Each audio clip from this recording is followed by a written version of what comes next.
जय श्री कृष्णा। राधे राधे। आइए श्रवण करते हैं वैशाख मास का छठा अध्याय।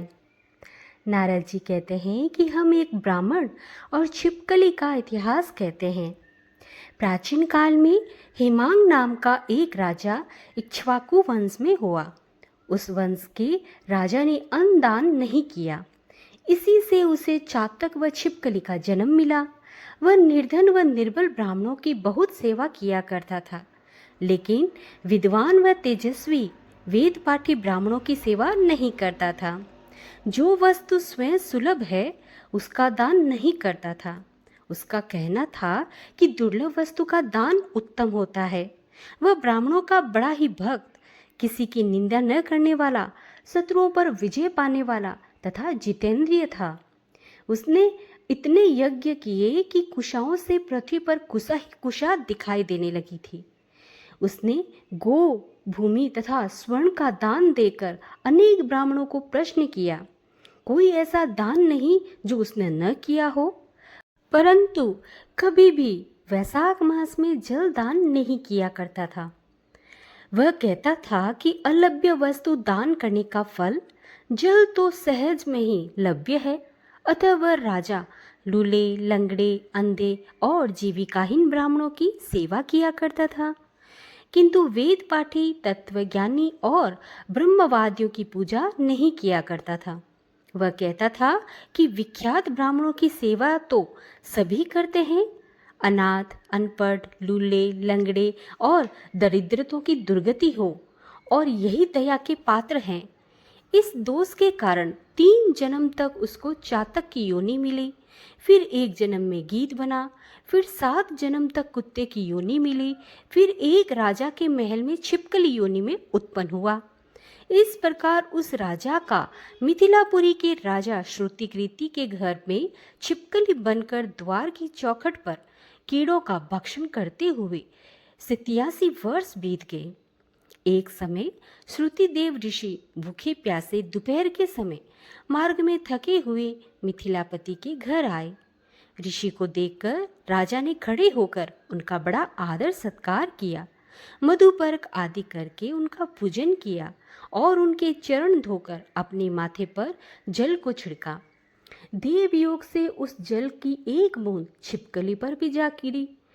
एक बूंद पड़ते ही उसके अनेकों अनेक योनियों के जन्म का उसको ज्ञात हो गया और वह हाय हाय कहने लगा कि हे ब्राह्मण देवता, मेरी रक्षा करो, मेरी रक्षा करो। छिपकली के ऐसे वचन सुनकर ब्राह्मण को बड़ा आश्चर्य हुआ और कहने लगे कि तू कौन है और क्यों इतना विलाप करता है?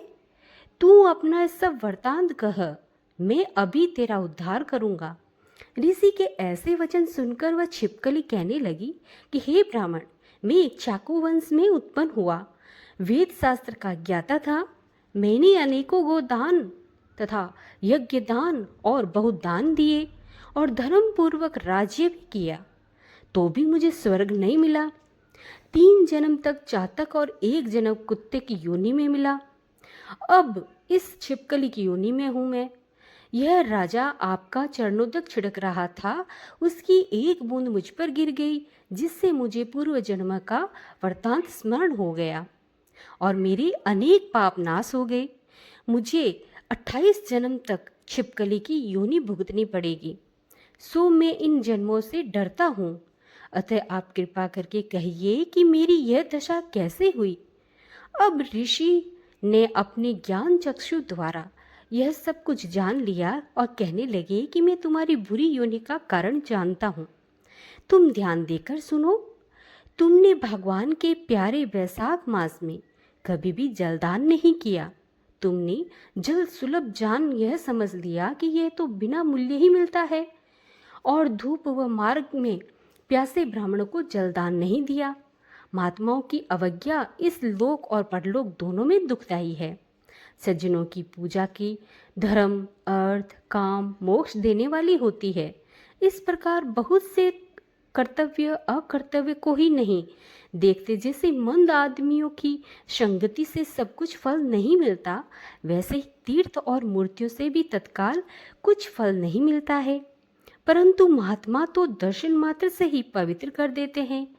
साधु सेवा में कोई सज्जन दुखी नहीं होता है। तुमने ने तो जलदान किया और नहीं साधु सेवा की, इसी कारण तेरी ये दुर्गति हुई है।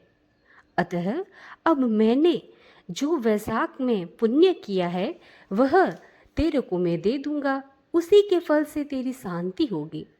इससे तेरे भूत, भविष्य और वर्तमान तीनों कालों के कर्मों के संस्कार दूर हो जाएंगे। यह कह ऋषि ने जल स्पर्श कर एक दिन के वैशाख का स्नान का फल उसको दे दिया। जल के छींटे लगते ही वह सब पापों से मुक्त होकर दिव्य रूप में छिपकली का रूप त्याग कर नमस्कार कर आज्ञा लेकर स्वर्ग को चला गया और 10,000 वर्षों तक सुंदर भोगों को भोग कर इक्ष्वाकु वंश में ही महाप्रभावशाली काकत्स्य नाम के उत्पन्न हुआ और 7 द्वीप पृथ्वी पर राज्य करने लगा। तो भक्तों, यहाँ पर वैशाख महात्म्य 6ठा अध्याय समाप्त होता है। हम कल श्रवण करेंगे 7वां अध्याय।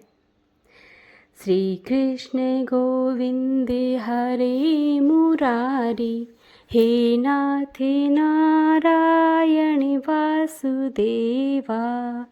श्री कृष्ण गोविंदे हरे मुरारी, हे नाथ नारायण वासुदेवा।